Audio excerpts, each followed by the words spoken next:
Hello class 7th, welcome to all of you. It's your third chapter. That's name is somebody's mother, किसी की माँ. Start करते हैं. We should not forget that the elderly people who look weak and weary today were once young and energetic and contributed a lot to the society and nation. हमें ये कभी नहीं भूलना चाहिए कि जो लोग आज बुजुर्ग हो चुके हैं, बूढ़े हो चुके हैं और कमज़ोर और थके हुए हैं, आज थके हुए और कमज़ोर दिखाई दे रहे हैं आज, वो भी कभी युवा थे, यंग थे, एनर्जेटिक थे और उन्होंने भी सोसाइटी और नेशन यानी समाज और देश के में बहुत बड़ा सहयोग दिया था.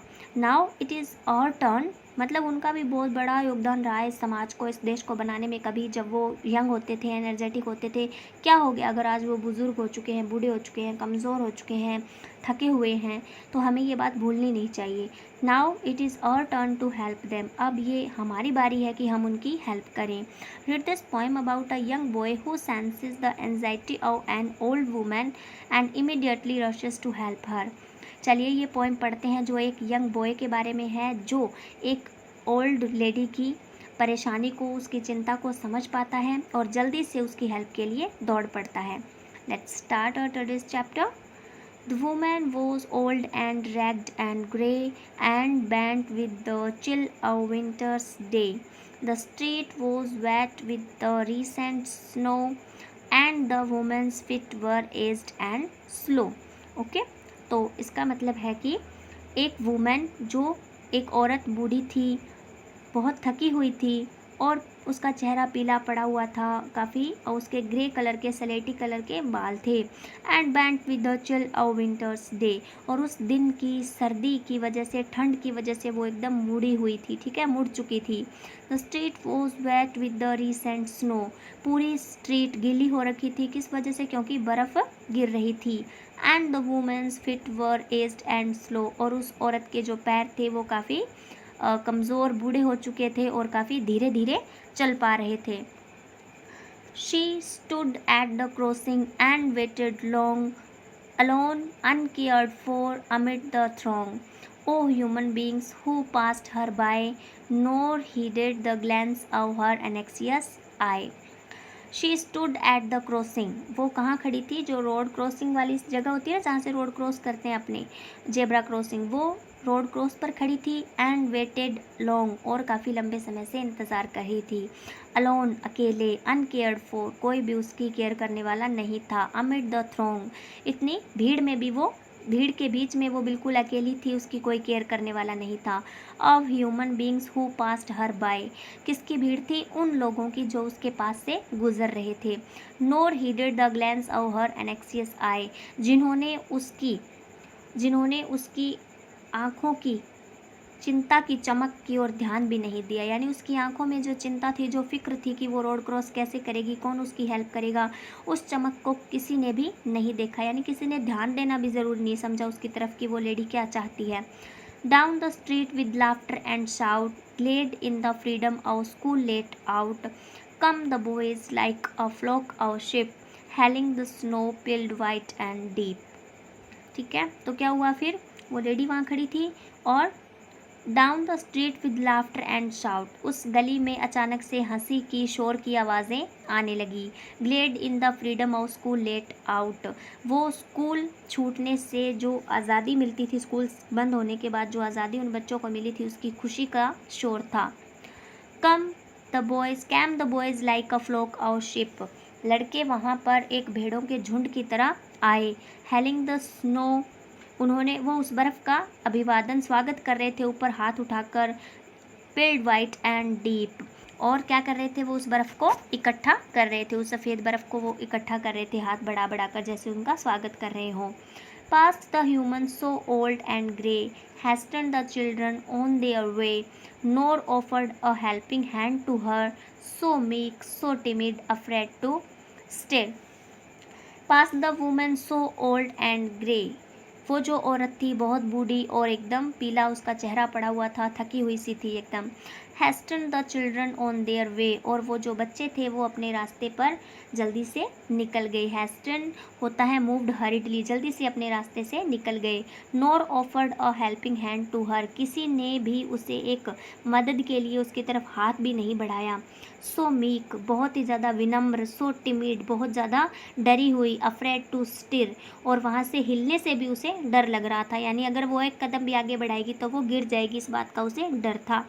लेस्ट द कैरेज व्हील्स और the horses fit should crowd her down in the slippery street, जो घोड़ा गाड़ी और घोड़ों के पैरों की और उसका जो पहिया होता है उस गाड़ी का, वो क्या हो रहे थे, उसकी आवाज़ें आ रही थी, वो उससे दूर थे। Should crowd her down in the slippery street, उसने उसे क्या कर दिया, उस फिसलन वाली स्ट्रीट में थोड़ा सा आगे स्मॉल स्पेस यानी भीड़ भाड़ वाली छोटी सी जगह की तरफ धकेल दिया। यानी मेन रोड पर क्या हो गई थी, घोड़ा गाड़ी की आवाज़ और वो आने लगी तो वो और पीछे खिसक गई, और इस बात ने उसे एक बहुत ही भीड़ भाड़ वाले भरे छोटे से स्पेस की तरफ धकेल दिया। ठीक है, यानी उसे वहाँ से क्रॉस कराने वाला कोई नहीं मिला। At last came one of the merry troop, the guest lady led all the group. He paused beside her and whispered low, I'll help you across if you wish to go. आखिरकार एक बहुत ही खुश मिजाज दल, यानी खुश लोग, अच्छे लोगों का एक दल वहाँ पे, एक टुकड़ी वहाँ पे, एक ग्रुप वहाँ पे आया। The guest led all the group, उस पूरे ग्रुप का एक लड़का जो बहुत ही खुश मिजाज था।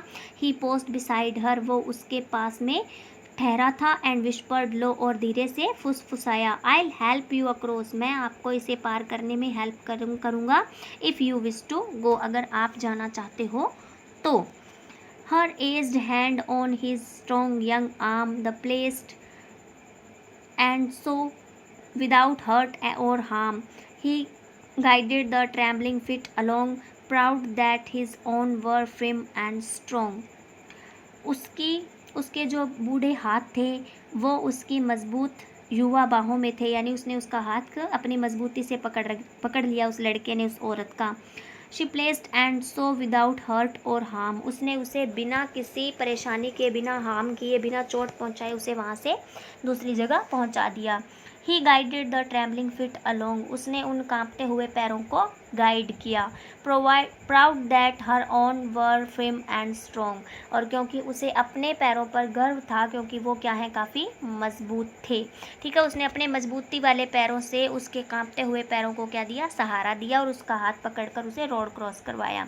Then back again to his friends he went, his young heart happy and well content. She was somebody's mother, boys you know, for all she's aged and poor and slow. उसके बाद वो वापस अपने दोस्तों के पास लौट जाता है। उसका युवा दिल बहुत खुश होता है और वो काफ़ी संतुष्ट महसूस करता है। शी वॉज समबडीज़ मदर, वो किसी की माँ होगी। बॉयज़ यू नो, वो अपने दोस्तों से कहता है कि बॉयज़ क्या तुम जानते हो कि वो भी किसी की माँ थी। For all she was aged and poor and slow, क्योंकि वो क्या थी, बहुत ही ज़्यादा बुज़ुर्ग, गरीब और काफ़ी धीरे धीरे चल पा रही थी, इसलिए मैंने उनकी हेल्प की, क्योंकि वो भी किसी की माँ हो सकती है। And I hope some fellow will lend a hand to help my mother, you understand, if ever she was poor and old and grey when her own dear boy is far away.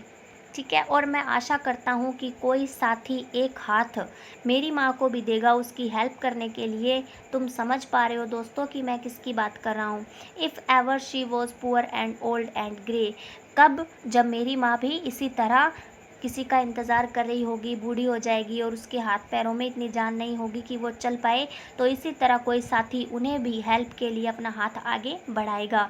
When her own dear boy is far away, जब उनका खुद का अपना बेटा उनसे दूर होगा, उनके पास नहीं होगा उसकी हेल्प करने के लिए।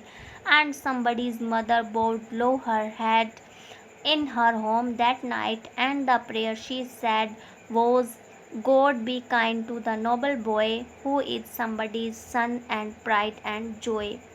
And somebody's mother bowed low her head, और फिर किसी की माँ इस तरह अपना सिर नीचे झुकाए। इन हर होम दैट नाइट, उस रात अपने घर में प्रेयर करेगी, प्रेयर करती होगी, और उसने कहा होगा कि God be kind to the noble boy, कि भगवान उस नोबल बॉय के लिए क्या करो, अपनी दया बनाए रखो, उस अच्छे बच्चे की हमेशा मदद करना। हु इज़ समबडीज सन, जो किसी का बेटा है, एंड प्राइड एंड जॉय, किसी का गर्व है, किसी की खुशी है। मैरी डो बैरिन का ये चैप्टर है लिखा हुआ ये पोएम, यानी हमें बुज़ुर्गों की हेल्प करनी चाहिए। अगर कहीं रोड क्रॉस करने में, कोई हैवी सामान उठाने में आपको इस तरीके के कोई बुज़ुर्ग कहीं दिखते हैं तो आपको उनकी हेल्प करनी चाहिए, ठीक है, क्योंकि कभी कोई ना कोई आपके पेरेंट्स की, आपके ग्रैंड पेरेंट्स की भी हेल्प कर सकता है। अब हम वर्ड्स देख लेते हैं, न्यू वर्ड्स। ग्रे होता है pale faced and grey hair, okay, पीला पड़ा हुआ चेहरा और स्लेटी हरे ग्रे कलर के बाल। स्ट्रॉन्ग होता है क्राउड, भीड़। हेलिंग होता है चीयरिंग टू वेलकम, किसी का स्वागत करना। हैस्टेंड होता है मूव्ड हरिडली, जल्दी से मूव कर जाना। क्राउड हर डाउन होता है push her into a small space, एक छोटी सी जगह पे किसी को धकेल देना। लेट होता है अ बॉय, कंटेंट होता है सेटिस्फाइड यानी संतुष्ट। ओके क्लास 7 जो चैप्टर आपको इसको रीड करना है और ये वर्ड्स आपको राइट करने हैं। Okay, thanks and have a nice day.